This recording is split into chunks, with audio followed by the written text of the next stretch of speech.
Mesdames, Mesdemoiselles, Messieurs, bonjour et félicitations, vous faites partie d'un équipage qui va tenter de traverser cette journée complète, vous vous rendez compte ? Journée complète consacrée à 36 heures pour demain. Alors je sais que vous avez l'habitude, puisque vous suivez nos émissions qui sont consacrées à ce grand projet né de la volonté d'un certain nombre de Martiniquais et de Martiniquaises de réfléchir, d'associer le peuple martiniquais à une espèce de grande réflexion globale pour trouver des solutions à l'ensemble des problématiques auxquelles nous sommes confrontés. En clair, ils ont mis les politiques dehors et ils se sont emparés des problématiques majeures de l'île. Et ces émissions, comme vous le savez, sont diffusées le 2e et le 4e jeudi de chaque mois. Mais là, nous arrivons à la fin du cycle et donc à la fois en télévision, donc sur Zouk TV, mais également sur Martinique Première, également en radio à travers l'antenne de Radio Caraïbes Internationale, RCI. Toute la journée sera consacrée à, on va dire, la diffusion de tout ce que vous ne savez pas encore sur 36 heures pour demain. Et j'ai l'honneur, pour notre part, de recevoir des gens extrêmement motivés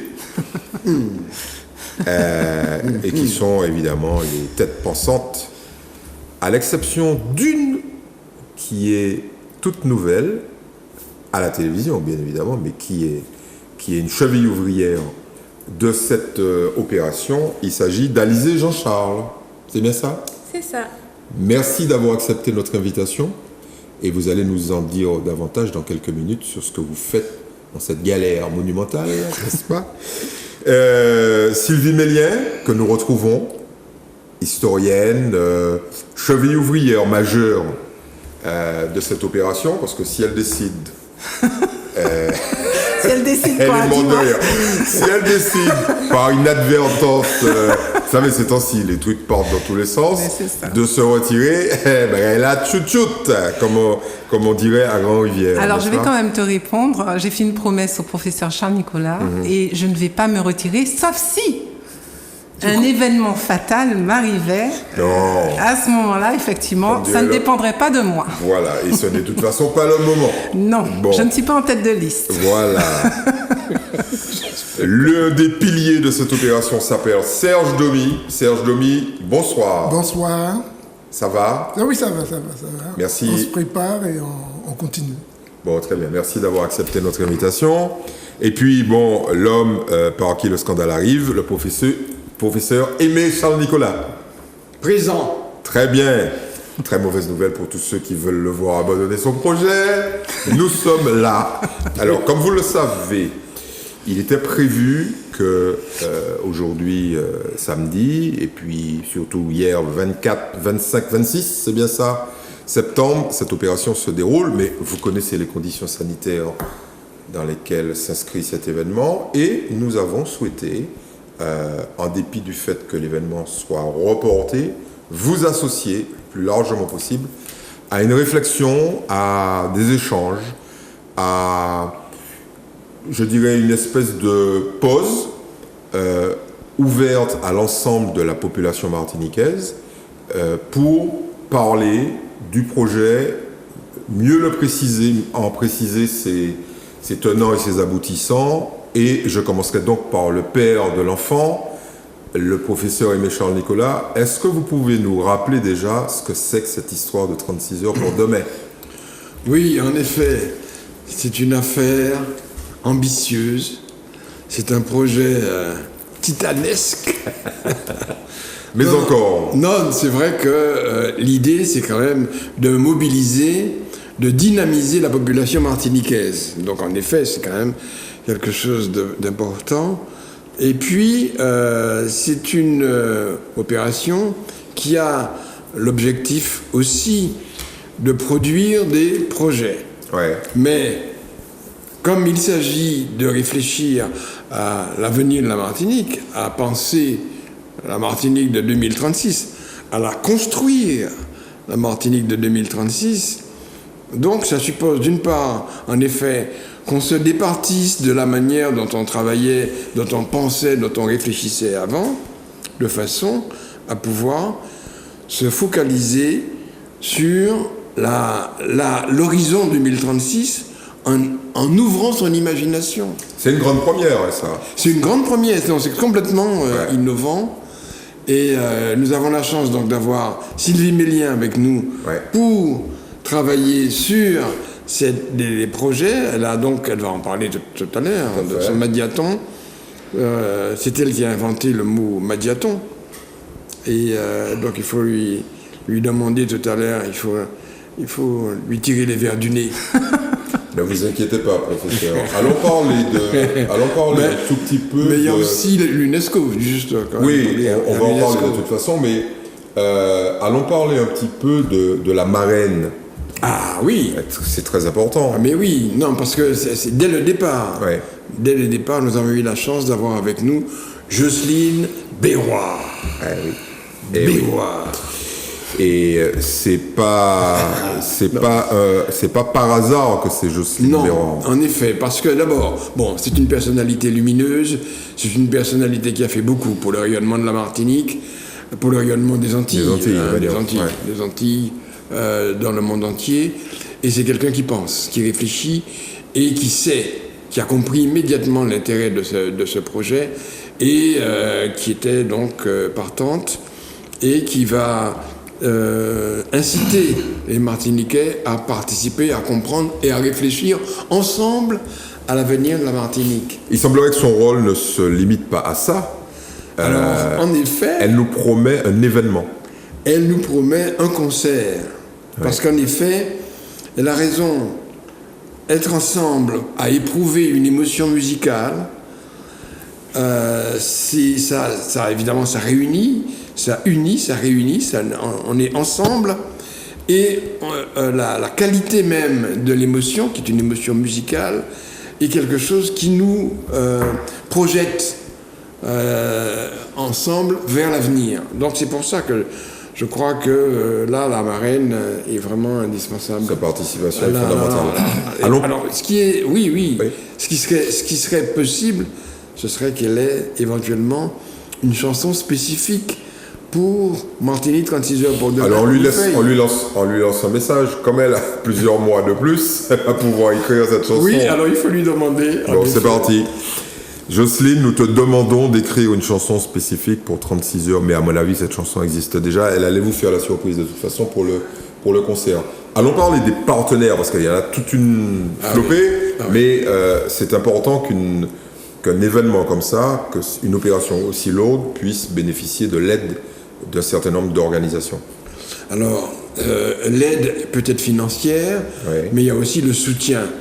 Et donc, il y a en effet les ministères, enfin, la République. La République française vous aide. La République française est présente avec le ministère de l'Outre-mer, avec la préfecture de la Martinique, avec la direction de l'action culturelle, la DAC. Il y a aussi des privés, il y a aussi la CTM, il y a parmi les privés, il y a le Crédit Agricole, il y a GBH, il y a le groupe Créo, il y a donc la CCIM. Il ne faut pas oublier que vous bénéficiez du soutien, c'est primordial, de l'UNESCO, qui est le partenaire majeur de cette opération. J'allais terminer sur l'UNESCO, en effet, parce que ça n'est pas, c'est vraiment pas une aide financière. L'UNESCO ne nous donne rien. En revanche, l'UNESCO met à notre disposition une équipe de professionnels qui réfléchit déjà depuis un bon moment sur cette question de l'imagination du futur. Ils appellent ça la littératie des futurs. Et cette littératie des futurs, c'est une compétence spécifique dont ils sont maintenant les spécialistes. En tout cas, c'est leur cheval de bataille aujourd'hui à l'UNESCO.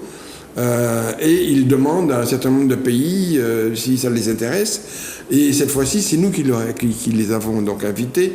Et ils sont particulièrement intéressés par l'expérience de la Martinique, parce que c'est la première fois qu'ils font ça. La toute première, c'est pour ça que c'est très innovant. Avec l'UNESCO nous avons une opération d'une grande ampleur.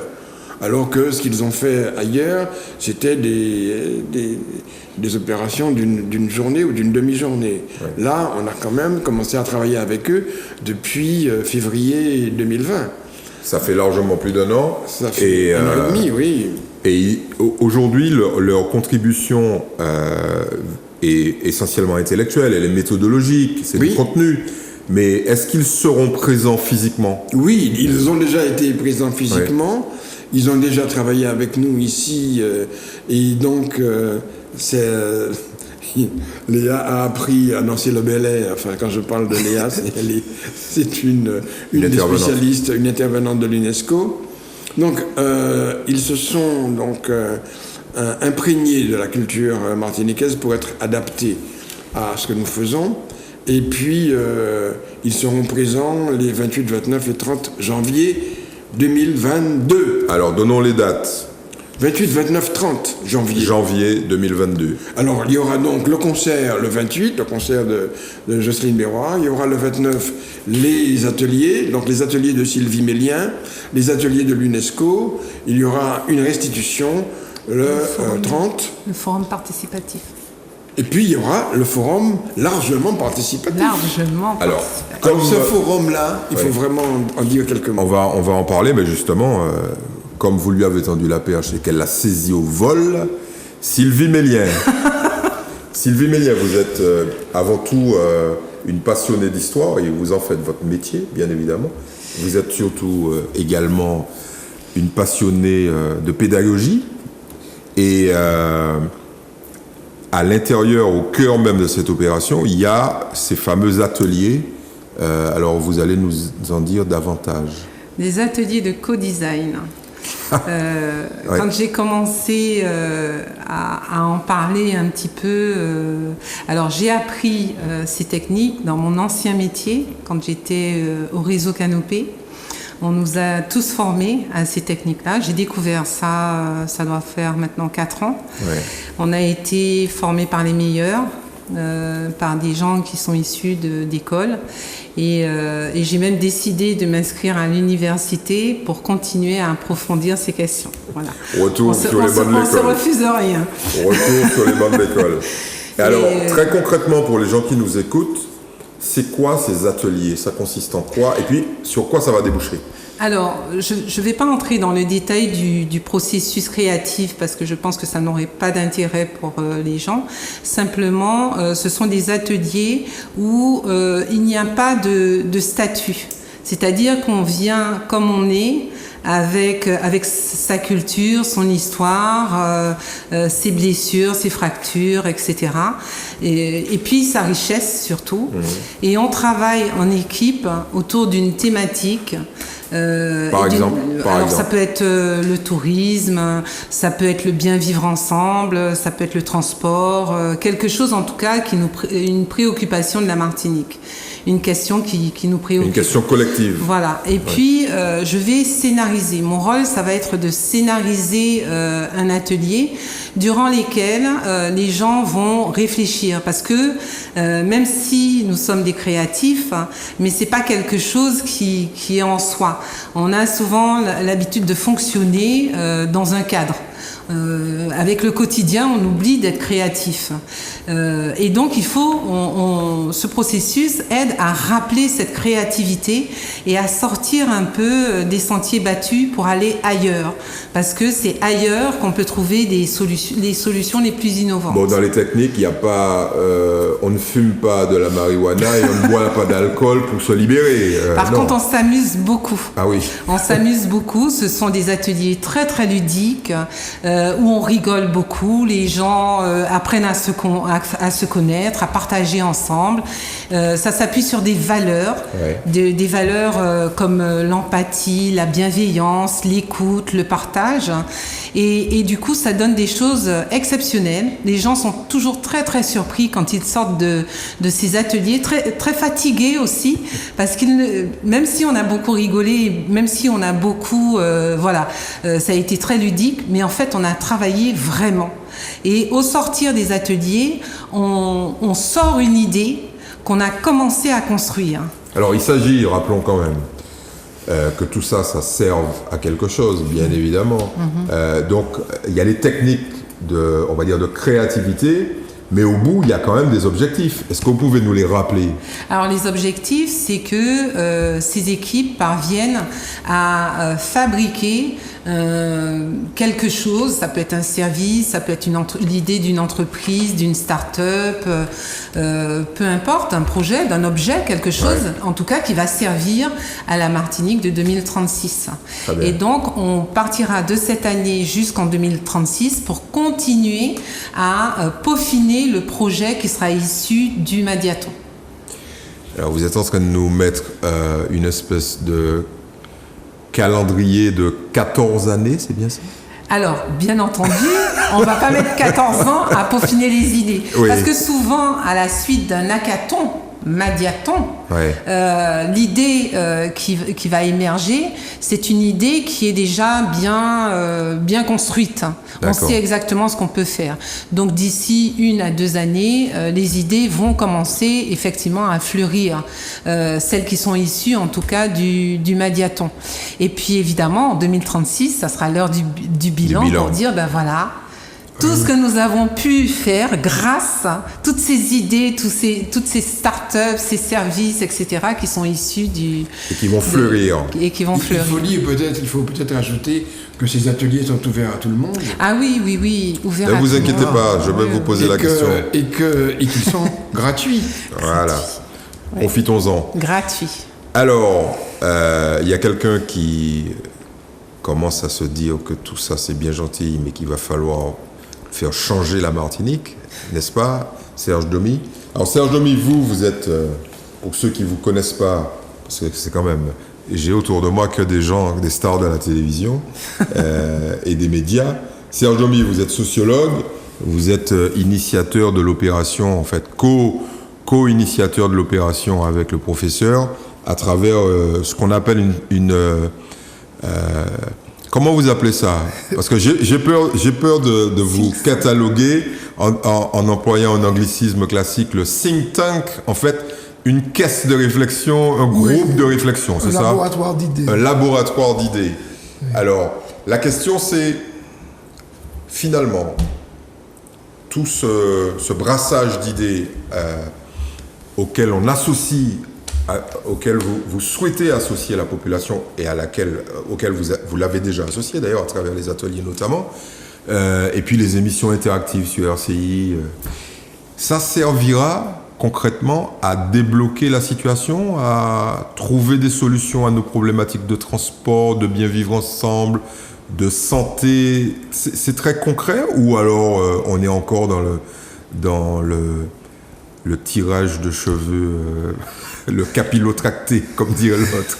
Non, mais en tout cas, donc, tout montre que nous sommes à un tournant et que nous cherchons, en tant que collectivité martiniquaise, à structurer, à organiser un certain nombre de choses pour pouvoir faire face à un certain nombre de problèmes majeurs.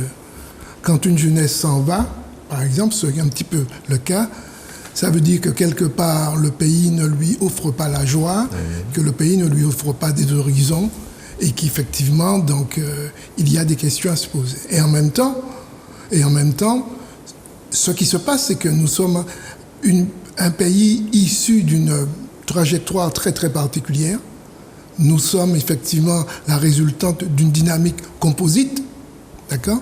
Et ce composite a permis, premièrement, l'émergence de quelque chose de tout à fait irréductible, qui est la langue créole, d'accord, qui a permis une constitution, un lien au mi-temps de gens qui venaient de lieux extrêmement différents, d'accord, et de cultures différentes, et de langues différentes, de races différentes, etc. Et puis, ça veut dire également que ce dynamisme-là, on doit pouvoir aujourd'hui, d'accord, être en mesure de s'en servir comme tremplin pour pouvoir mieux aujourd'hui se projeter. Et c'est pas une question qui nous concerne seulement d'ailleurs. C'est une question qui concerne le monde dans sa globalité. Nous sommes à l'heure où il y a un certain nombre de révisions, de recompositions majeures. Et donc, l'initiative, en fin de compte, a été simplement d'inviter, de concevoir avec First ce projet pour faire en sorte que tous ensemble, on puisse justement en Martinique se donner le temps de pouvoir réfléchir à demain et voir des moyens d'élaborer demain. Pour pouvoir le faire, on s'assoit sur une méthode, en fin de compte, sur 3 méthodes, parce que ça n'est pas simple, d'accord ? Parce que souvent, quand les gens se rassemblent, souvent, effectivement, ce sont ceux qui ont le moins de choses intéressantes à dire qui parlent le plus. Et souvent, ce sont les gens qui sont les plus intéressants dans leur projet qui ne parlent pas.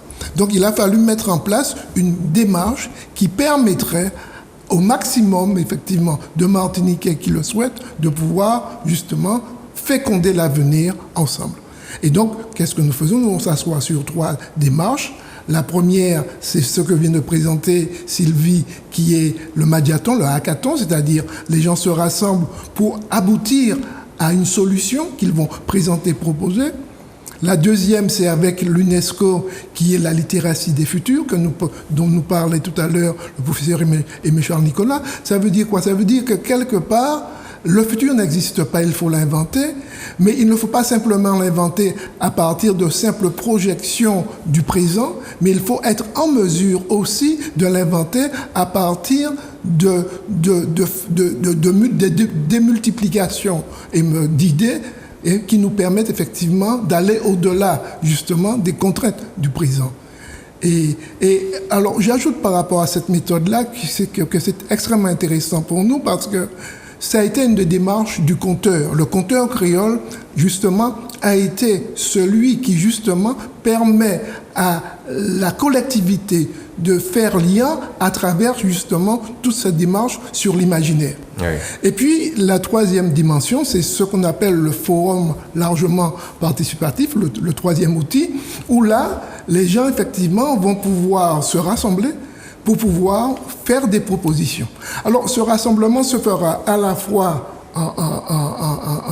en présentiel, mais les gens pourront, et c'est la démarche que nous avons convenue avec également le professeur Aimé Charles Nicolas, dès le mois d'octobre, organiser à travers des communes, à travers un certain nombre de choses, et les personnes qui veulent justement se retrouver pour ensemble réfléchir et ensuite faire des propositions qui vont tomber donc le 29 et 30 janvier.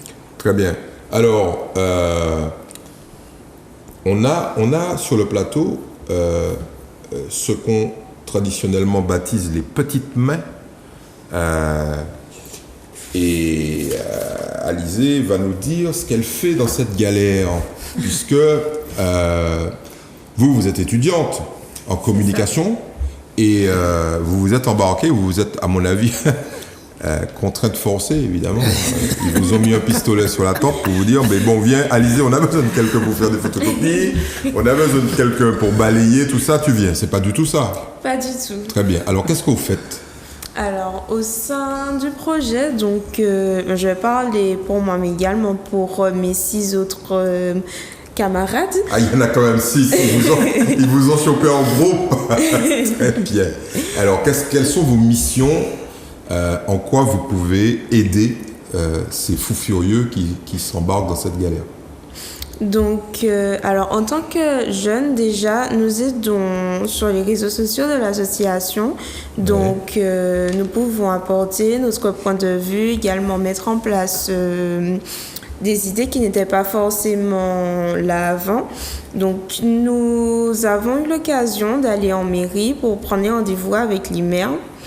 Donc, je trouve qu'au sein de l'association, tant que jeunes, nous sommes très sollicités. Oui. Donc, c'est une très bonne chose car j'ai adhéré tout d'abord dans le but d'acquérir de l'expérience par rapport à mes études. Donc, parce que vous êtes volontaire au service civique, hein. C'est faut ça. le rappeler. C'est ça. Bon, vous faites pas votre service militaire, mais c'est presque ça en fait, hein.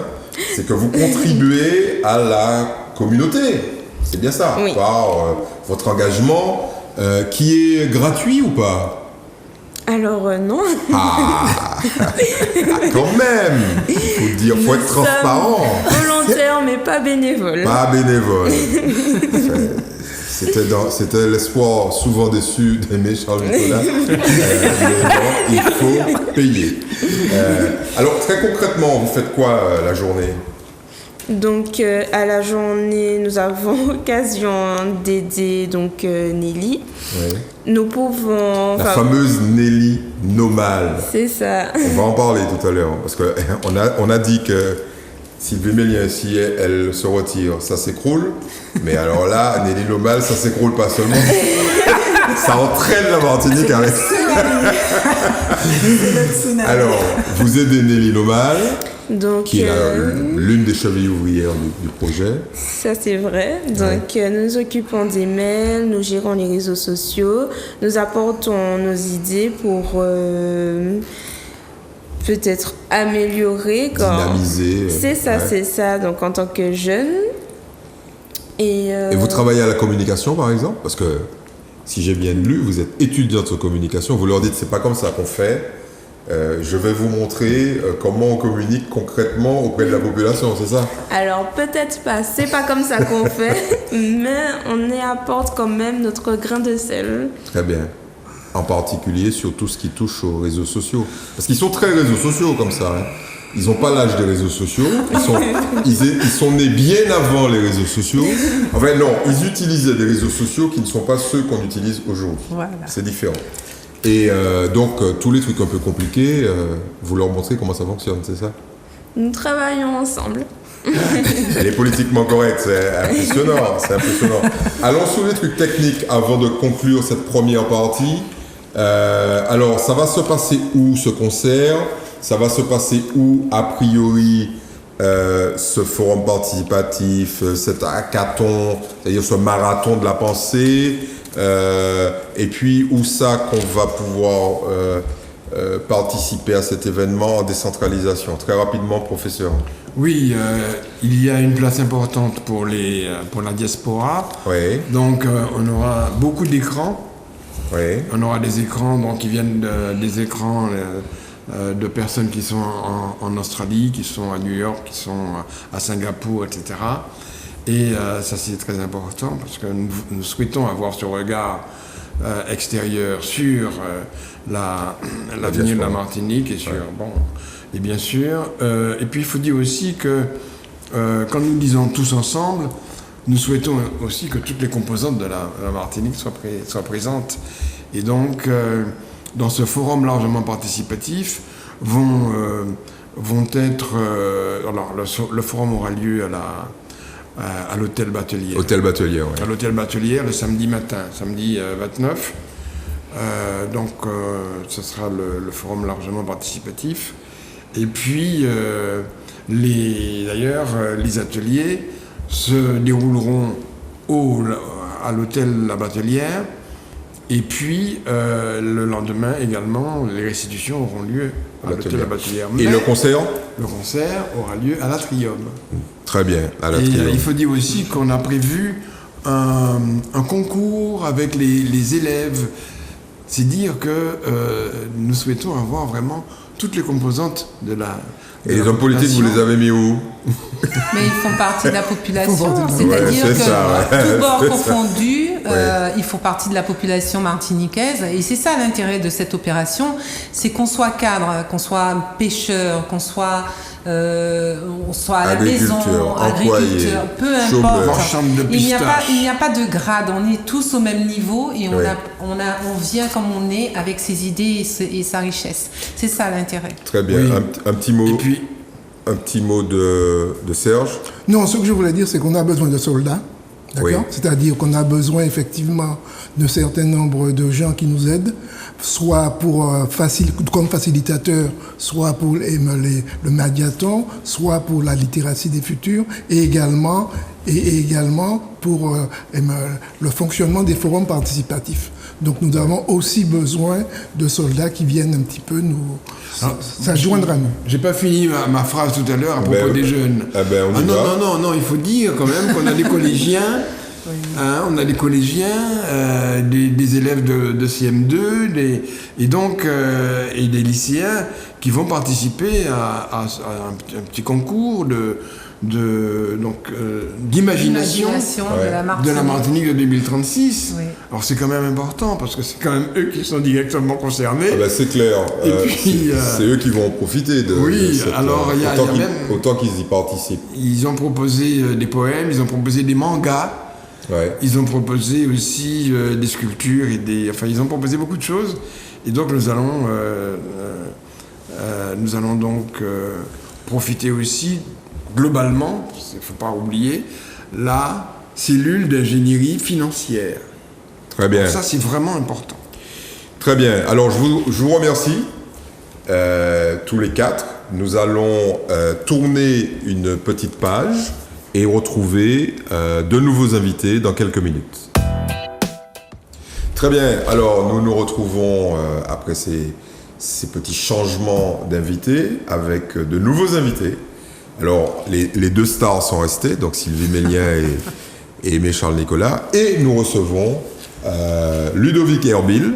Bonsoir. Bienvenue. Bonsoir. Merci de l'invitation. Merci d'avoir accepté notre invitation. Et Muriel Lecard, que vous connaissez déjà, qui a déjà participé à l'une de nos émissions, qui est consultante, expert, et qui va nous expliquer ce que c'est que cet atelier co-design et la littératie des futurs.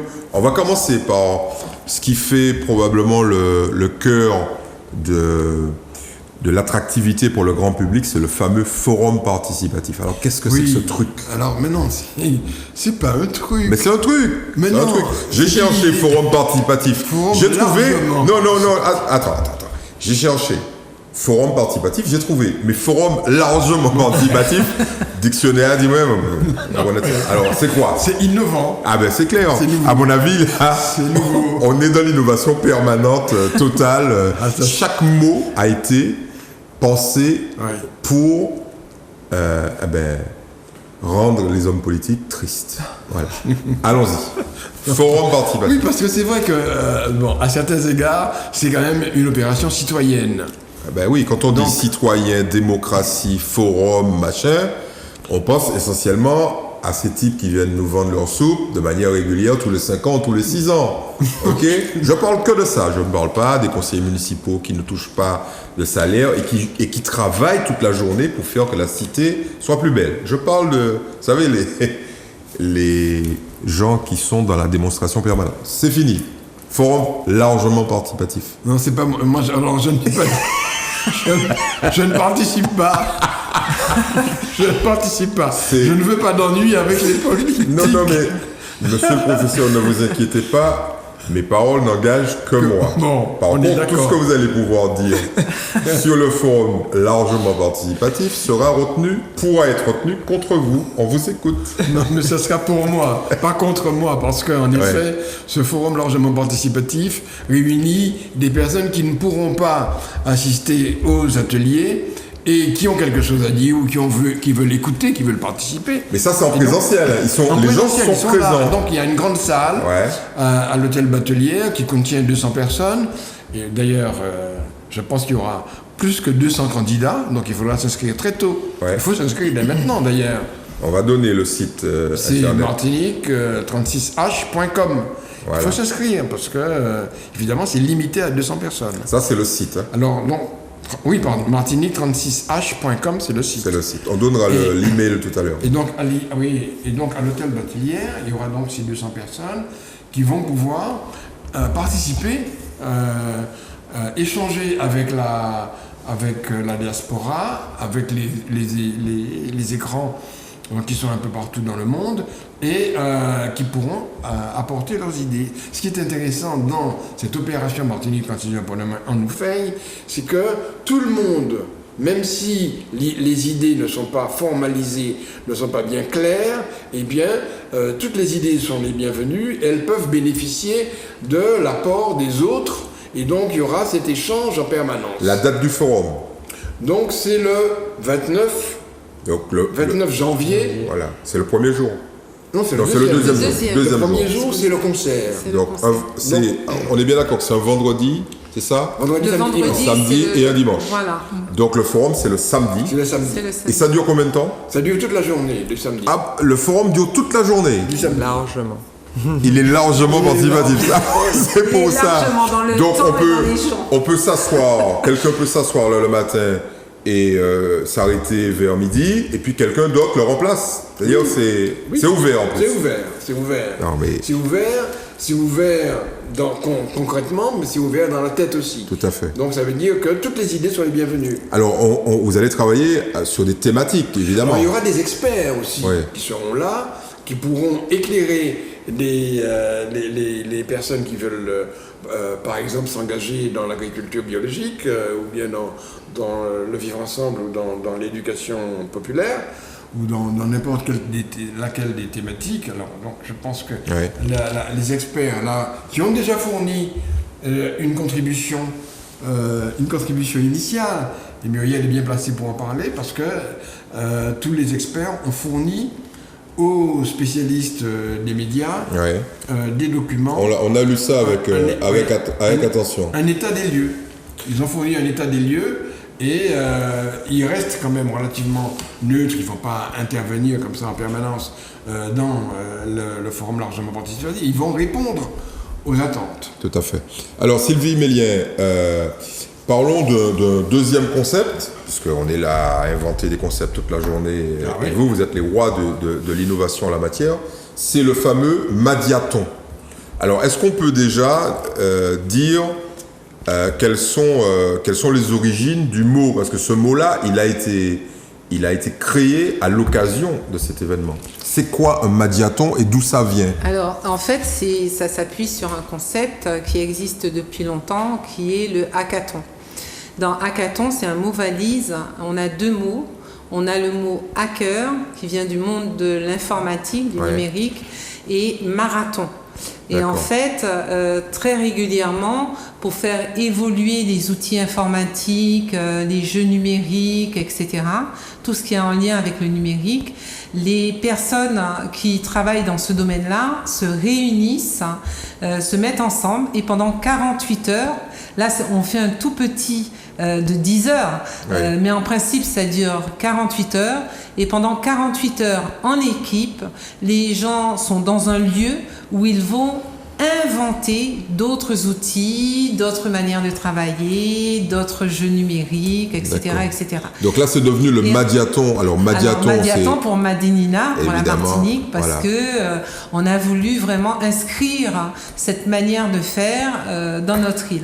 Alors je prends quand même un c'est exemple. déposé ça? Vous l'avez déposé, professeur, vous qui êtes... Non, je crois pas. Paranoïaque. Mais il faut pas en parler. Non mais attendez, vous me faites peur, Ludovic. Parce que là, on vous va pouvez être déposer obligé. ça dès demain matin là. On s'en occupe, Bon, rapidement. Alizé, Alors, en régie. Alors je voulais simplement dire que le logo a été, puisqu'on a fait beaucoup On d'ateliers, l'aperçoit etc. derrière vous. Le logo de Du projet. l'événement est issu d'une réflexion commune, et on a utilisé justement le processus du hackathon pour aboutir à ce logo. Bon, félicitations, parce que au moins il se démarque complètement. Mais rappelez-nous pourquoi l'aïeul. Alors le professeur va rappeler l'aïeul, je préfère parce qu'il Il c'est tient, une fierté. il tient à l'aïeul. Alors, donc, oui, j'y tiens. Pourquoi l'aïeul? Bien entendu, l'aïeul c'est d'abord une équipe. Oui, C'est une équipe et c'est ensemble. ouais, C'est ensemble avec l'objectif d'arriver dans les premiers. ouais. Eh bien, c'est aussi l'ambition de cette opération, Et de puis faire c'est la le- Martinique une C'est le Martinique. symbole de l'île en fait. Oui, c'est le symbole de l'île. Oui. Ça n'existe nulle part au monde. On est bien à ma d'accord. connaissance, oui. Ouais. Et puis d'ailleurs, elle a été reconnue comme patrimoine De l'UNESCO. De l'UNESCO. Oui, patrimoine culturel. Très bien. Et donc, c'est la Martinique de l'excellence. Alors, je voulais oui. dire que, pour terminer avec Non, le non, mais Madiaton, on a 1h30. que ça va durer 10 heures, Ouais. un petit peu sur le format du forum participatif. D'ailleurs, tous les différents lieux où les gens vont se réunir seront à peu près sur ce créneau horaire de 10 heures. Ouais. Et L'innovation, encore plus, c'est que c'est un hackathon qui sera hybride. C'est-à-dire que peu importe où vous vous trouvez en Martinique, vous êtes chez vous, vous avez une bonne connexion Wi-Fi, vous avez l'ordinateur qu'il faut et les écouteurs pour entendre. Vous vous connectez sur l'hôtel La Batelière pour suivre le Madiathon. Alors, c'est quel jour? Alors, ça sera le 29. Le samedi 29 Toujours le samedi. janvier. Voilà, parallèlement au forum. Largement participatif. Parallèlement au forum. Très bien. Alors, Muriel, participante à l'atelier co-design, c'est bien ça? Oui. Alors, c'est quoi cet atelier co-design?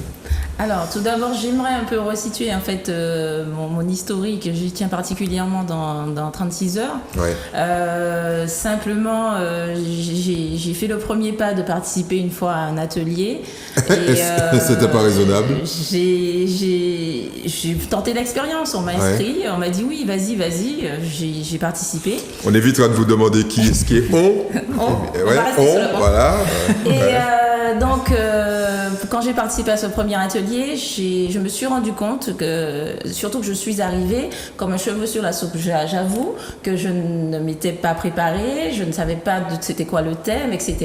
J'ai découvert sur comme le tas. beaucoup de victimes de ces 36 heures d'ailleurs. J'ai découvert sur le tas et quand les premières questions sont tombées, je me suis remise en question et je me suis dit, mais Muriel, qu'est-ce que tu fais pour la Martinique? Qu'est-ce que tu fais pour les autres? Qu'est-ce que tu fais pour le projet commun? Puisque le projet commun, c'est quand on travaille ensemble, c'est aussi pour soi, parce qu'on travaille pour une communauté. Et je me suis dit, mais qu'est-ce que tu apportes?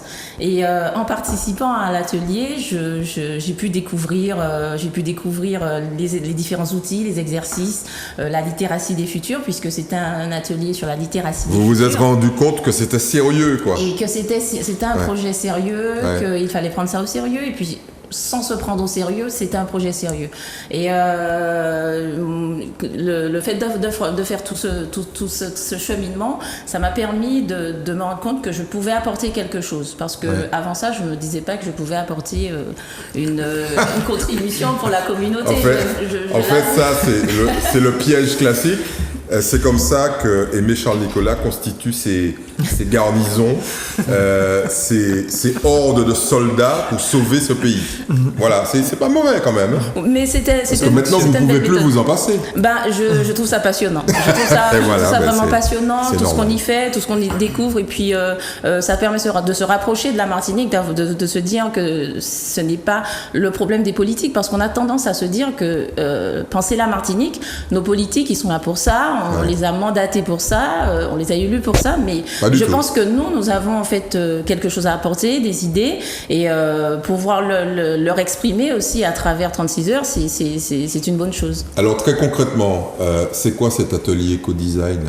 Alors, c'est un atelier. Alors, le premier atelier auquel j'ai participé, c'était un atelier en visio, cause de confinement. Et c'est un atelier où on pose un certain nombre de questions. Sur une thématique. Ça peut être la culture, ça peut être l'écologie.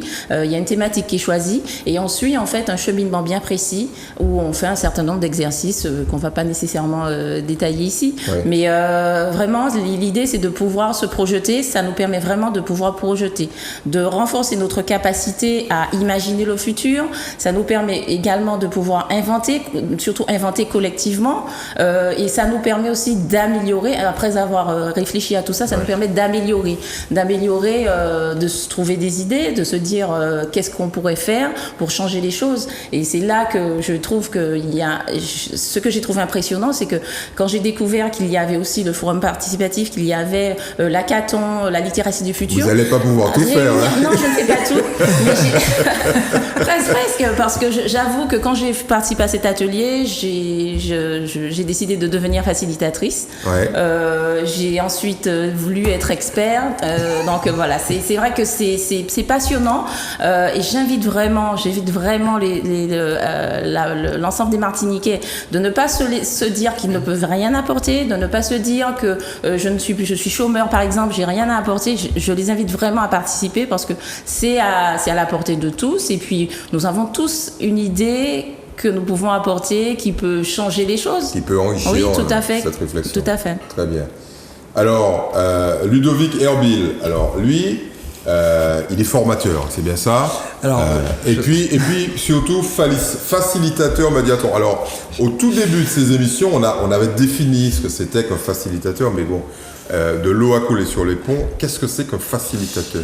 Eh bien, facilitateur facilite. Oui, évidemment. Non, en fait, le facilitateur va être là pour justement poser les questions, pour que les idées émergent, que le groupe puisse que chaque membre du groupe en fait puisse s'exprimer, amener son idée et justement guider les échanges pour qu'ils restent bienveillants. L'idée c'est on n'est pas sur un concours avec un test. Voilà, tout à fait, exactement. Ouais. Maintenant on est sur tout le monde participe avec l'envie justement d'apporter sa pierre à l'édifice, comme disait Muriel. Donc parfois il faut pouvoir justement éviter que les échanges restent axés sur un point en particulier. Quand il y a des oppositions, faire en sorte que du coup ça fasse nourrir en fait plutôt des choses nouvelles. Donc c'est plutôt suivre une méthode pour que chaque personne puisse s'exprimer et du coup apporter une idée, contribuer. Très bien. Alors c'est quoi le profil des porteurs de projets ? Parce que dans cette Madiathon là, on est bien d'accord qu'il y a des gens qui vont venir avec des idées, qui vont concourir entre guillemets. On l'a dit, il n'y a pas d'affrontement. Tout ça n'est pas évidemment un concours général de beauté, mais il faut quand même des gagnants. Il faut des gens qui vont être notés. On va les aider à aller plus loin, c'est bien ça. Mais c'est quoi le profil des porteurs de projets ?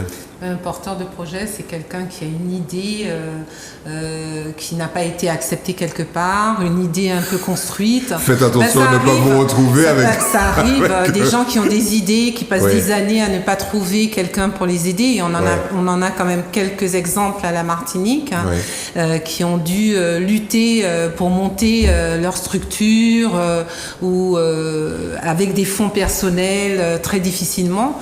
Et en fait, l'idée, c'est de les accompagner à structurer, à trouver les bons partenaires, à les accompagner, les conseiller pour qu'ils puissent continuer à construire ce projet. Pas le dénaturer, ils gardent leur projet, mais en tout cas à leur donner des conseils, à des guides et puis dans ce groupe, dans cette association, c'est ça qu'il y a de bien, et Muriel l'a dit tout à l'heure, c'est que nous venons donc avec nos richesses et chacun d'entre nous, nous pouvons accompagner chacun d'entre nous. Voilà, c'est ça qui est intéressant.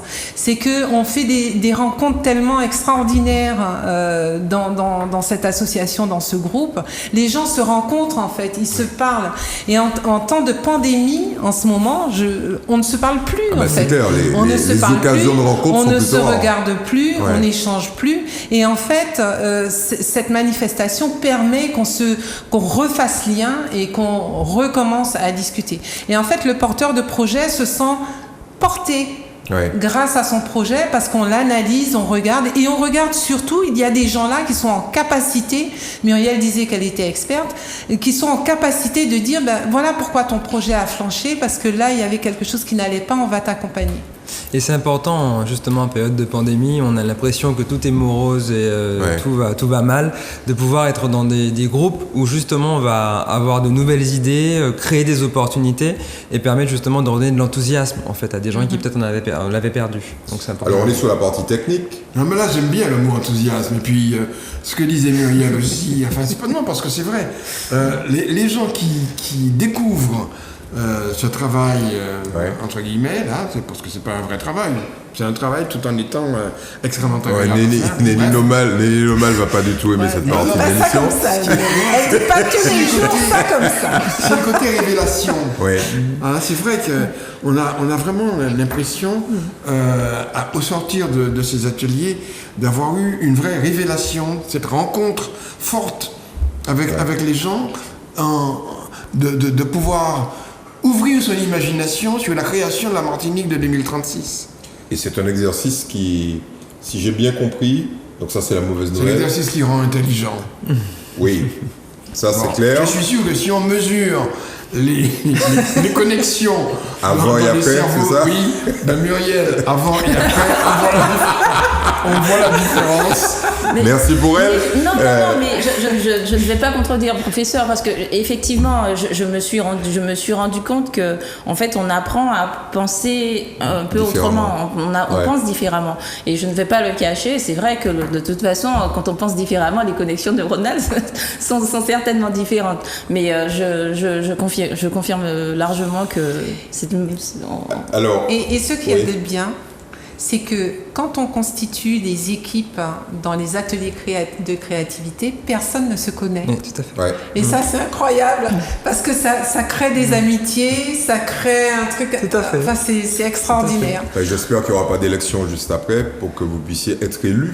Parce que vous vous présentez, vous serez élu après cet énorme travail de communication. Le dernier élément qu'on n'a pas évoqué, parce que je pense qu'il faut quand même qu'on décode un peu, c'est littératie des futurs. Donc on l'a évoqué très rapidement. Muriel. Muriel, ça veut dire quoi concrètement ça ? Alors, la littératie des futurs, c'est un terme que nous a ramené l'UNESCO dans le cadre de son laboratoire d'idées qu'est l'UNESCO. Ouais. Et donc, en fait, c'est simplement, je vais dire simplement, notre capacité. On a tous cette capacité innée. On a une capacité innée à créer, enfin, à penser le futur, à se projeter. Et donc, en fait, on va travailler en fait cette compétence, je vais dire, enfouie que nous avons perdue par les perturbations diverses que nous avons. Le numérique notamment en est un petit peu la cause. On est tout le temps dans nos téléphones. Donc on n'a pas tendance à pousser la réflexion, à imaginer, à s'ennuyer suffisamment pour imaginer. Et je pense que ça fait ressortir en fait cette capacité innée que nous avons. C'est simplement des outils qui sont mis en place, des méthodologies pour favoriser, renforcer notre capacité à imaginer. Très bien. Alors, on est bien d'accord que ces fameux projets seront, j'allais dire, préexistants. Il y en a qui existent déjà. Et puis, il y a des projets qui naissent de votre capacité à imaginer l'avenir, à ensemencer l'avenir. Ça va donner quoi ensuite en termes de suivi ? Justement, l'idée, c'est de pouvoir avoir toutes les personnes réunies pour pouvoir travailler précisément un projet. Quelque chose qui va naître lors d'un atelier va tout de suite naître avec une équipe. Donc, c'est pouvoir ensuite avoir accès aux experts qui seront présents pour voir jusqu'où on mène le projet, comment encore le cadrer, et puis après travailler financement, communication. C'est le après qui m'intéresse, parce que les gens vont s'interroger, vont dire c'est bien gentil, ça va être encore une grand-messe. Et après, les mecs vont me laisser tout seul. Ils vont me laisser tout seul avec mon projet de décapsulateur électronique. On fait quoi ? Surtout pas. Surtout pas. On a une cellule d'ingénierie financière dont le potomitan est justement Muriel. Elle a encore une fonction. Elle s'est fait avoir. Elle s'est fait avoir totalement. Elle est venue juste pour voir comment c'était. Non, mais il y a des spécialistes des finances. Oui. Il y a donc le Crédit Agricole. Il y a aussi il y a Jean-Marc Lafleur. Il y a donc plusieurs financeurs. Il y a aussi monsieur. La Chambre de commerce. Il y a la Chambre de commerce, bien entendu. Enfin, bon, donc vous avez on a un certain nombre de spécialistes des finances qui vont donc donner pour chacun des projets des pistes de financement et même le nom du responsable, son numéro de téléphone, comment on lui écrit, comment le rejoindre, etc. Et donc, ça, c'est un accompagnement très précieux pour la réalisation du projet, d'une part. Et puis après, on a une convention avec le réseau Entreprendre qui permet d'accompagner aussi dans la réalisation concrète du projet. Ça, c'est pour les gens qui ont quelque chose qui prend une forme très concrète. Mais le type qui est, ou la dame qui est dans un truc plus global, qui est plus philosophique, elle, vous l'accompagnez aussi ? Oui, parce qu'on a un FLL, on a... Alors c'est quoi ce truc? Ah, mais oui. Mais en fait, c'est qu'on ne peut pas rester dans le global. C'est-à-dire que la méthodologie fait on ne peut pas rester dans le global. Non. C'est-à-dire Il faut que arriver à quelque chose de concret. Le global peut être ouvrir la bouteille, mais à la fin, on est sur un décapsuleur. D'accord. Voilà. Ok. Donc en fait, Donc vous traduisez cette espèce de réflexion ou cette innovation subite d'ordre philosophique en quelque chose de concret. Le processus fait que on arrive à quelque chose de concret. Ouais. Vous lui répétez toutes les 2 minutes, mais qu'est-ce que tu veux vraiment, c'est ça? Non, c'est-à-dire qu'ensemble, c'est un travail d'équipe. Voilà. C'est un travail d'équipe. Quelqu'un peut arriver avec une idée, tiens, j'ai une idée un peu floue, etc. Et en équipe, pendant les 10 heures, eh ben, on fait en sorte qu'on aboutisse à quelque chose de concret. Et vous nous garantissez qu'après les 10 heures, qu'après le 30, c'est ça, il y aura un suivi. Alors oui, il y aura un suivi, en effet, et puis il y aura même en plus un laboratoire de personnes qui ont été formées et d'autres il y aura une formation permanente, bien entendu, dans la création du futur. Donc Comment en fait, on imagine le futur. Et donc il y aura, il y aura une sorte de cellule, un laboratoire où on va donc ça réfléchir. va se pérenniser. Ça va se pérenniser. Voilà. Ça va c'est se pas pérenniser. juste un coup d'épée dans l'eau. Ça va se pérenniser. Et ce qui est aussi important, c'est que ça sera à la disposition des enseignants, des chefs d'entreprise, des politiciens. Ils sont justement. Ils se posaient tous la question de savoir à quoi ça servait. Servirait. Eh ben ça va les aider. Muriel. Oui, j'aimerais confirmer ce que disait le professeur. Effectivement, notre démarche sera de la réflexion. Il n'y aura pas la philosophie, elle vient lors des ateliers, les échanges. On met des idées et une fois qu'on a les idées, qu'on a un projet qui nous paraît plus ou moins concret, à la fin des ateliers, l'idée c'est justement de faire une consultation d'experts parce qu'on a des groupes d'experts qui vont chacun dans leur domaine en fonction de la thématique du projet, qui vont donner leur avis. Aussi bien dans ma cellule, la partie ingénierie financière, très souvent on va intervenir systématiquement puisque pour faire un projet, il faut financer. Et donc après, si on est dans un projet agricole, on a une équipe d'experts de l'agriculture qui vont venir nous donner leur avis, qui vont venir abonder. Et nous, il y aura un échange entre les experts, le porteur de projet, etc. Mais pour revenir à la partie financière, parce que c'est comme ça qu'un projet se voit le jour quand même, le professeur a nommé effectivement des partenaires qui nous accompagnent. Mais pour nous, c'est de monter, l'idée pour nous, c'est de monter de faire vraiment de l'ingénierie financière, c'est-à-dire à chaque projet aura son type de financement. On ne sera pas dans le financement classique qu'on retrouve en général. Chaque projet va trouver son financement et ça sera à nous, avec des partenaires qui sont dans différents domaines, de pouvoir construire un financement pour le projet unique. Très bien. Et pour le forum participatif, parce que tu n'en parles pas, mais du coup je vais jouer le poil à gratter. Mais on en a parlé. Hein.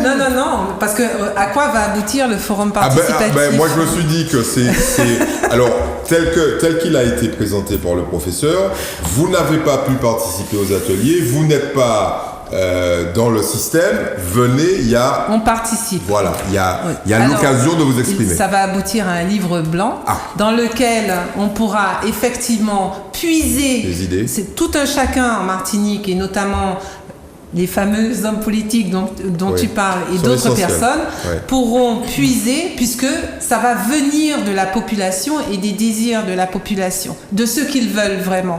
Donc ils pourront puiser dans ce livre blanc pour récupérer des idées et pour, j'espère, améliorer tout ce qui ne va pas bien à la Martinique. Le quotidien de Martinique. Parce que c'est vrai que beaucoup de projets ont été pensés et sont restés dans des tiroirs.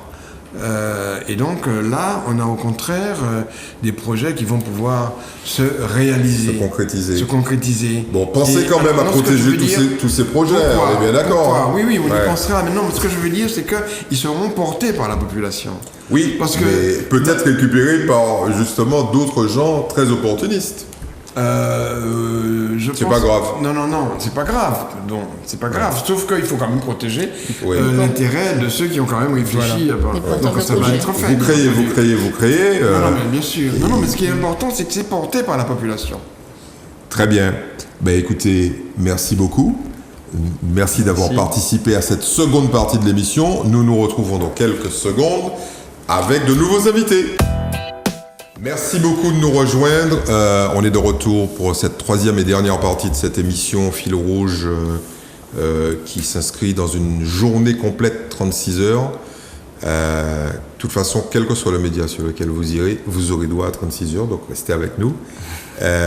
Alors, cette troisième partie, je reçois Jean-Marc Lafleur, qui est économiste, qui fait partie de cette fameuse cellule d'ingénierie financière et qui est expert, donc qui va accompagner les porteurs de projets. Jean-Luc Herry, qui est, si je ne m'abuse, le DGA du Crédit Agricole, c'est bien ça? C'est bien ça. C'est bien ça. Alors, le Crédit Agricole intervient évidemment dans toute la partie d'ingénierie financière. C'est le partenaire de 36 heures pour demain. Et on va aborder évidemment toute cette partie financière et cette partie d'accompagnement et de sélection. C'est vrai qu'on a oublié d'en parler, mais il y a quand même un petit challenge. Hein. Il y aura des gagnants quand même.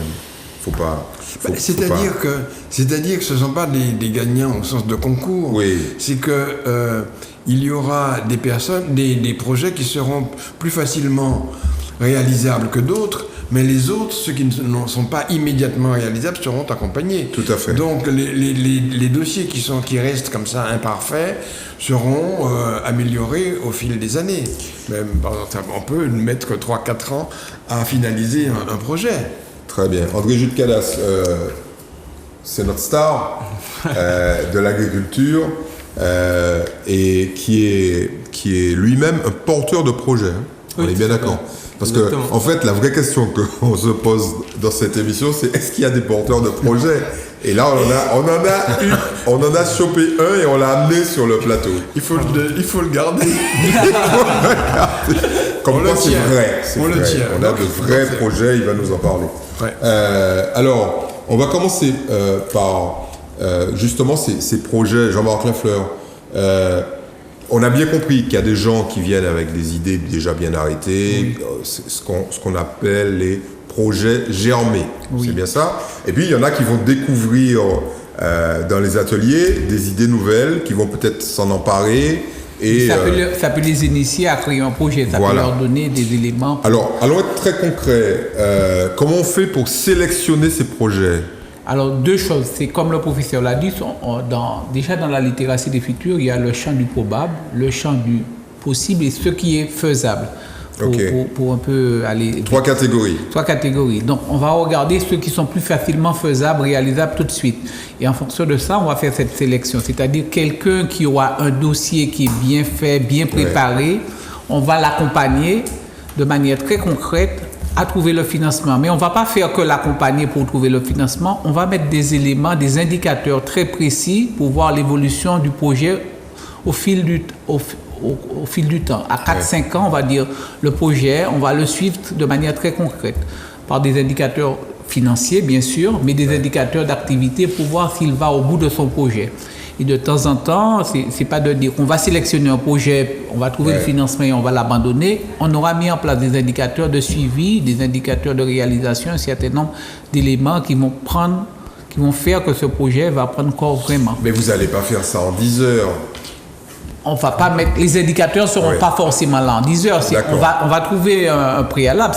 Une fois, les 10 heures vont permettre de bien cadrer, de bien trouver un certain nombre de pistes, de mettre en place les bons acteurs, de mettre en place les bons contacts, de mettre en place une ingénierie financière vraiment typée par type de projet, par profil. C'est-à-dire qu'il y a des personnes qui seront éligibles ou pas, c'est trouver des mécanismes. Pour les gens qui nous écoutent, imaginons que quelqu'un ait un projet, il veut vous contacter. Alors, je rappelle qu'on va quand même le faire tout de suite, hein, parce qu'il y a des gens qui attendent ça depuis maintenant 1 heure. 06 96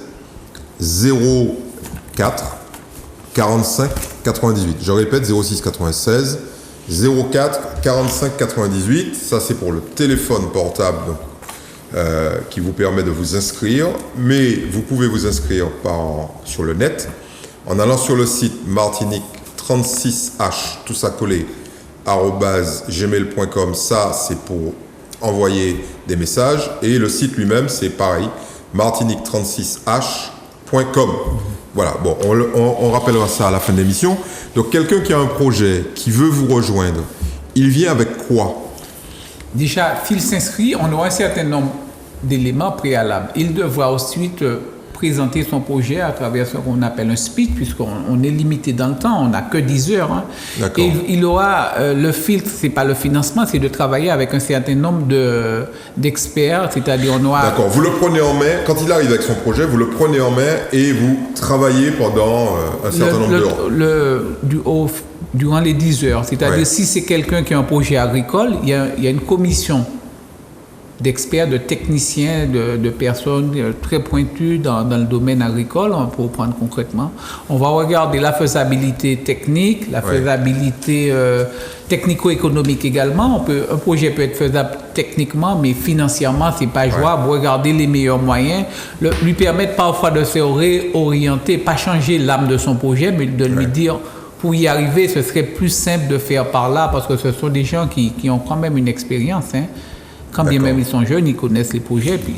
D'accord, donc on comprend mieux.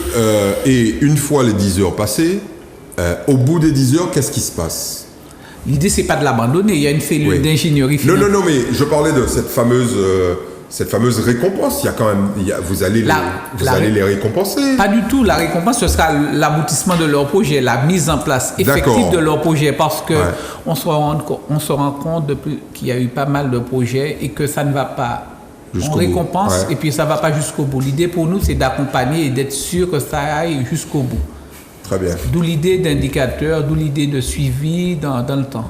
C'est pas de dire on prend un projet, on met un lauréat, c'est pas ça. Tout le monde sera gagnant. C'est pas de dire. Il n'y a pas de perdant. Il n'y a pas de perdant. Voilà. Un projet sera suivi. Jean-Luc Herry, qu'est-ce que le Crédit Agricole vient de faire dans cette galère-là?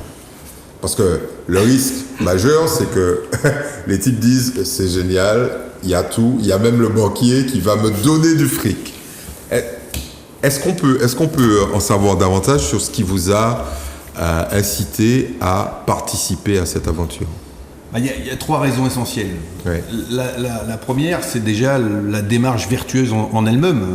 Ça a été exposé précédemment. Cette réflexion, ce collectif avec l'ensemble des composantes de ce qui fait notre société martiniquaise, c'est quelque chose de fabuleux à laquelle, entre guillemets, toutes et tous, et donc toutes les entreprises, encore plus une entreprise locale comme le Crédit Agricole Martinique-Guyane, se doit de contribuer. Donc ça, c'est la première raison, et je dirais que c'est en plus en tant que citoyen ou entreprise citoyenne. La deuxième raison, c'est qu'en fin de compte, c'est conforme à ce que nous représentons. C'est-à-dire que le Crédit Agricole Martinique-Guyane, c'est une banque coopérative mutualiste, c'est une banque 100% locale qui ne rayonne que sur la Martinique et la Guyane, donc qui a un ancrage, qui a une interdépendance avec ce territoire, qui fait qu'il doit contribuer, presque génétiquement, j'ai envie de dire, à son développement. Donc, renvoyer à la Martinique, renvoyer à la société, exactement. C'est-à-dire que nous, si nous ne participons pas au développement économique de la Martinique, nous appauvrissons le territoire sur lequel nous développons uniquement notre activité. Donc, je dirais que il y a une interdépendance, un lien indéfectible avec le territoire, et donc c'est logique, entre guillemets, que nous y participons. Troisième raison, c'est tout simplement parce que c'est une opportunité fabuleuse pour le Crédit Agricole Martinique-Guyane de démontrer notre raison d'être et ce que nous faisons au-delà de notre métier de banquier et d'assureur. On transcende nos activités de banquier et d'assureur et on contribue à faire émerger, en fin de compte, une dynamique sur bon nombre de sujets. Les derniers exemples en date, je pense, c'est par exemple notre contribution dès l'origine au label Martinique French Tech, à Martinique Biosphère également. Enfin, il y a énormément d'actions. André en parlera peut-être tout à l'heure avec la création du village Baïséa, où on a aidé en fin de compte des jeunes créateurs sans bien sûr leur promettre quoi que ce soit en termes de financement, en termes de banquier, mais à structurer, à accompagner les projets comme ça a été effectivement vu entre guillemets tout à l'heure. Donc pour nous, c'est une implication naturelle. C'est une évidence en tant que banque locale. Très bien. André Jude, l'agriculteur de service, qui est quand même la preuve de cette espèce d'ingéniosité permanente qui règne sur cette île. Ce fameux projet, alors on ne va pas en parler dans les détails, mais vous faites partie de ceux qui vont devoir exposer avec comment on appelle ça, un pitch, c'est ça? Un pitch, un petit discours introductif. Ce fameux projet devant des experts, vous en attendez quoi? On a l'habitude, on y en attend de faire de nous-mêmes, et puis on a compris assez rapidement que c'est ensemble. C'est un peu l'histoire de notre entreprise qu'on peut avancer. Donc on tente ce pas-là ensemble, en fait, et on sait que ça a réussi parce qu'on a réussi au sein de notre équipe, parce qu'on était ensemble. Tout seul, on serait foutu. Oui. Et Jean-Luc en parlait tout à l'heure, élargir sa vision, c'est capital. Parce que nous, on a commencé, on était juste vouloir créer un débouché pour son activité agricole. Et en se confrontant à des écosystèmes, on va dire, comme le village Baïséa ou autre, on a compris qu'il faut élargir sa vision, comprendre ce qu'on fait et jusqu'où on peut le faire. Donc, et là, il y a une opportunité d'aller plus loin. On a une opportunité magistrale d'aller plus loin parce qu'il faut aller plus loin. Parce que lorsqu'on a commencé, on peut parler concrètement du projet, on va dire simplement. Alors c'est quoi? Le projet, nous on peut, de toute façon tous ceux qui sont prêts à accompagner, à nous entourer, on n'a pas de problème à en parler. Tout simplement, ensemble, on peut atteindre ce qu'on appelle la souveraineté alimentaire.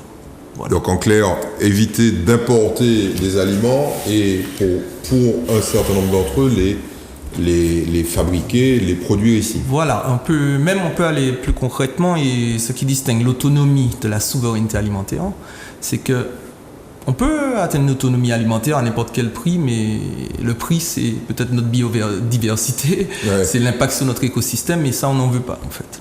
On veut vraiment atteindre cette souveraineté alimentaire. On peut le faire. Tu as parlé de 14 ans tout à l'heure. Ouais. Donc, ça fait 2 mandatures de la CTM, c'est ça? Et donc, on peut voilà ce qu'on appelle du politiquement incorrect. Donc, et tout simplement, nous, on a donné la preuve concrète en moins de 6 ans sur une unité de mesure très facile, 1 hectare. Ouais. Voilà. Qu'on peut, en faisant remonter les datas. Alors pour les gens qui nous écoutent, en faisant remonter les datas, c'est-à-dire les données concrètes d'avancement, de progression, que sur un système d'1 hectare, ce système qui se base sur le top du top de l'agroécologie mondiale, c'est-à-dire notre jardin créole, tout simplement. Donc l'héritage de 4 continents quand même, qui nous composent, qu'on peut créer un écosystème productif et respectueux de l'écosystème environnant, de notre biodiversité, qui soit efficace, qui soit productif. Productif, voilà, parce qu'il faut rester dans le concret. Et donc, on l'a éprouvé, on l'a testé, on arrive dans seulement 7 hectares et les différents systèmes de culture qu'on a créés autour, à non seulement produire, mais aussi à préserver et à réintroduire des espèces qui sont en voie de disparition. Des espèces végétales et animales. Parce qu'on crée des refuges, ce sont des champs refuges pour ces espèces. Et qui nous aident d'ailleurs, la petite grenouille dans la montagne pelée, le colibri et tout, ce sont des pollinisateurs, ils éliminent les parasites. Et en composant encore une fois ensemble, avec les humains et les non-humains, on arrive à faire quelque chose de concret. Donc ce projet, il s'inscrit très clairement dans le développement durable, c'est bien ça. Et puis, il est également efficient sur le plan économique. Exactement. Il fait vivre celui qui va cultiver cet hectare? Et il fait vivre celui... Alors, je répète, on l'éprouve avec des datas sur 1 hectare. Bien sûr, c'est pas un seul hectare. Oui,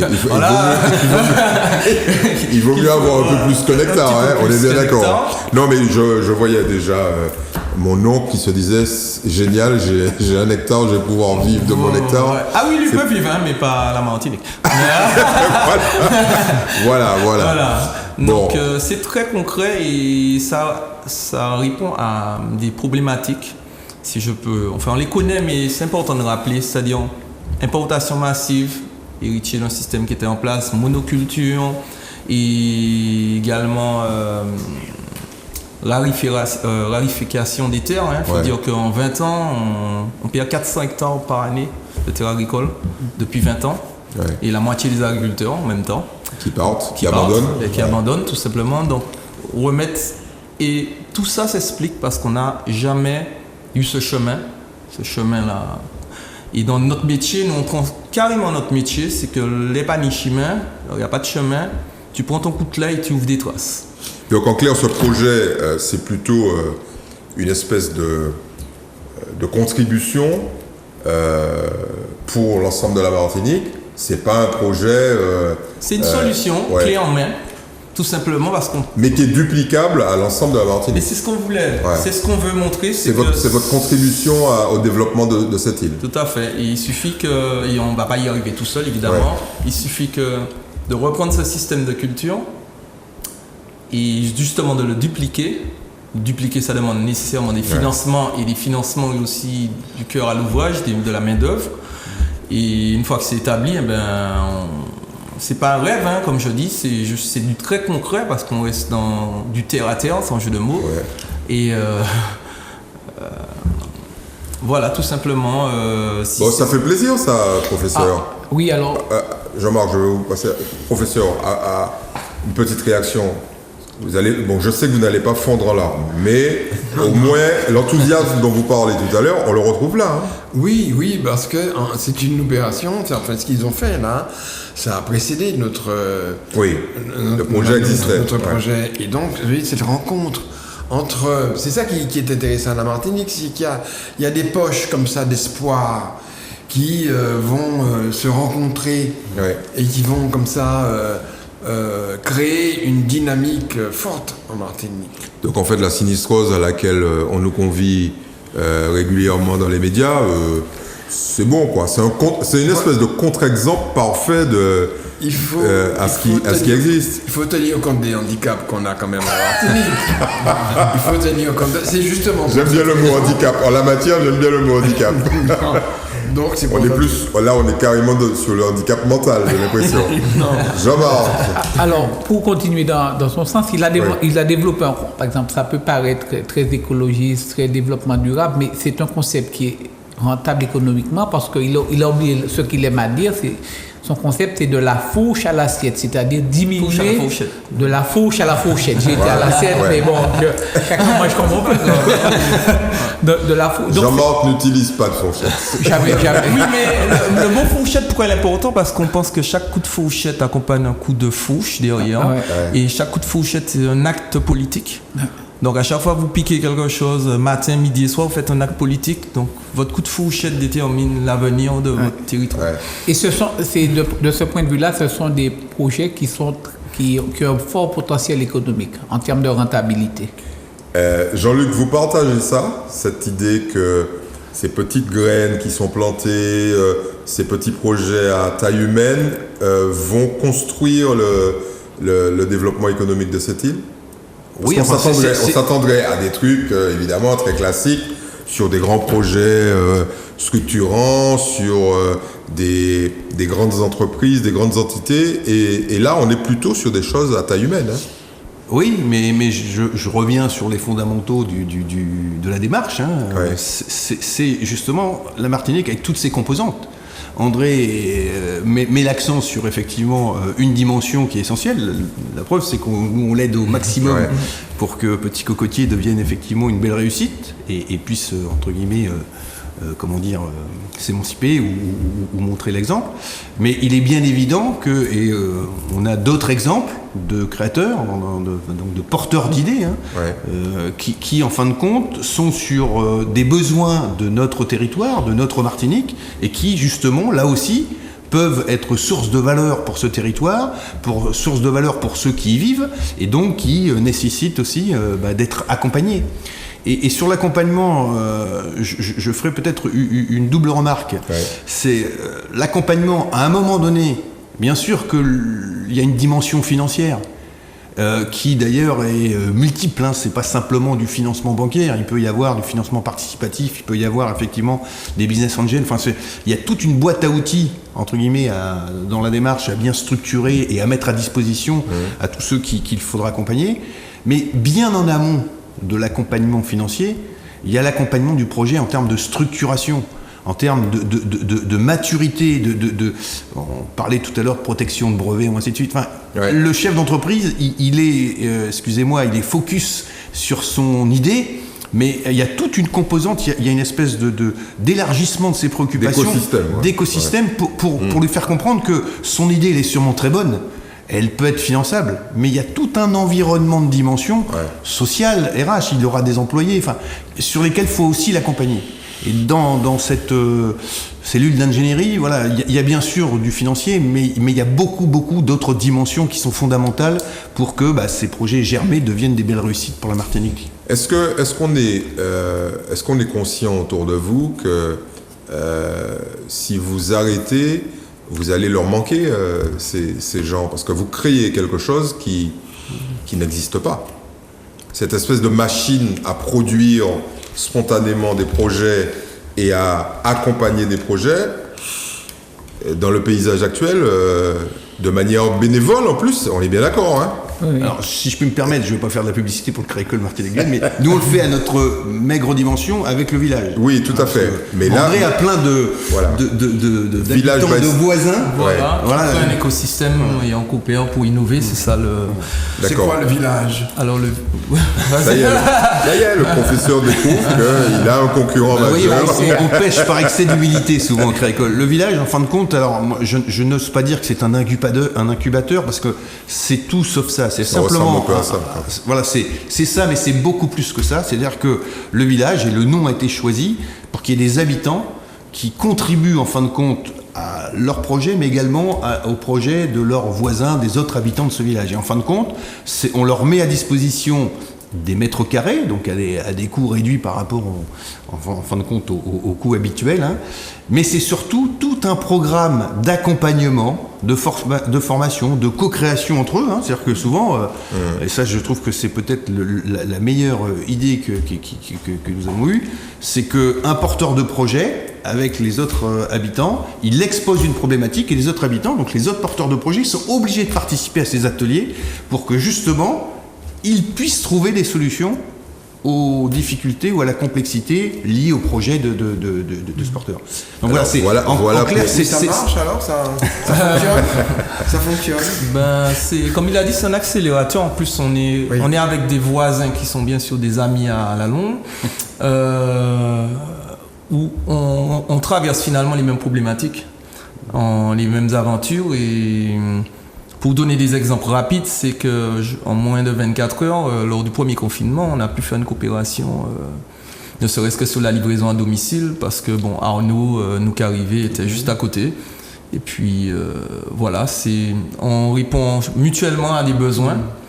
Et à cette vitesse, je dirais, de coopération assez exceptionnelle, moins de 24 heures, c'est juste un petit exemple, puisque comme l'a dit Jean-Luc, on échange à chaque fois sur nos problématiques, sur certaines difficultés ou autres que rencontre chacun d'entre nous, et on trouve des parallèles, des dimensions, des croisements, et finalement émerge la solution encore plus rapidement que si on était resté isolé et on était avec une solidarité native, si je puis dire. Voilà. Bon, de toute façon, Aimé, il ne te reste plus qu'à créer un super village, fédérateur de tous les petits villages qui sont essaimés un peu partout, puisque des incubateurs, il y en a dans presque toutes les îles, et l'idée, ce serait peut-être de les fédérer dans ton fameux laboratoire de suivi. Alors, j'ai quand même un certain nombre d'autres questions très techniques, hein. Alors, on a peut-être oublié quelques financeurs très rapidement. Il y a des fonds européens. Oui. Voilà. Deux petits mots là-dessus. Non. Non. Non, rien. Bon, ok. Non, parce qu'ils n'ont toujours pas payé. Bon, messieurs, qu'est-ce que vous faites? Alors, je rappelle que les fonds européens sont quand même gérés par la CTM. Oui, mais oui, c'est la CTM. C'est la CTM qui gère. Mais enfin, il y a des comment dire, on espère qu'ils vont débloquer. On a vraiment besoin d'argent. On est pressé. Vous avez compris. Non, on ne peut plus clair.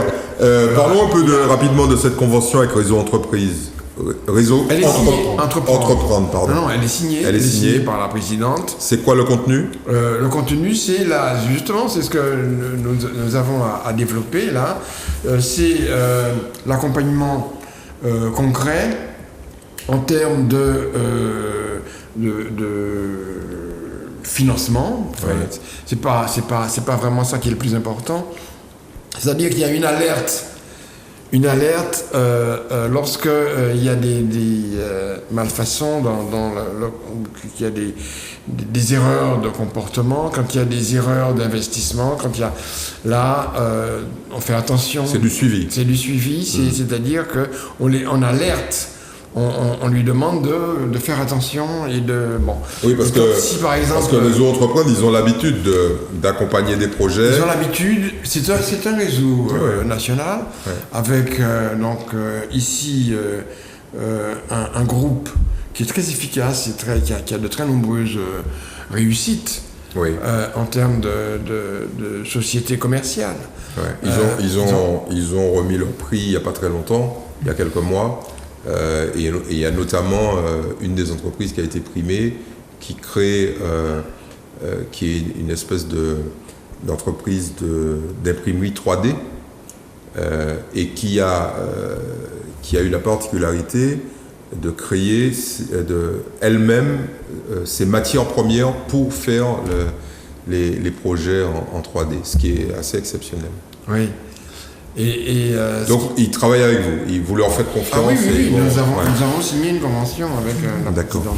Alors, messieurs, sur ces projets, il y a des projets, là, par exemple, on a vu celui d'André Jude. Est-ce que vous pourriez nous tenir un peu en haleine ou nous faire saliver sur des projets que vous avez vus passer? Tout n'est pas top secret. Si. Bon, très bien. Je suis vraiment très déçu. C'était bien essayé. Mais ça n'a pas marché.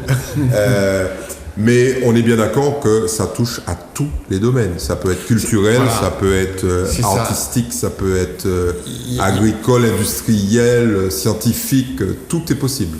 Oui, ça peut être même quelque chose de convivial, puisqu'on parlait de vivre ensemble. Et donc ça peut être aussi un objet. Ça peut être un objet aussi, bien sûr. Mais il me semble que l'idée, c'est la dynamisation.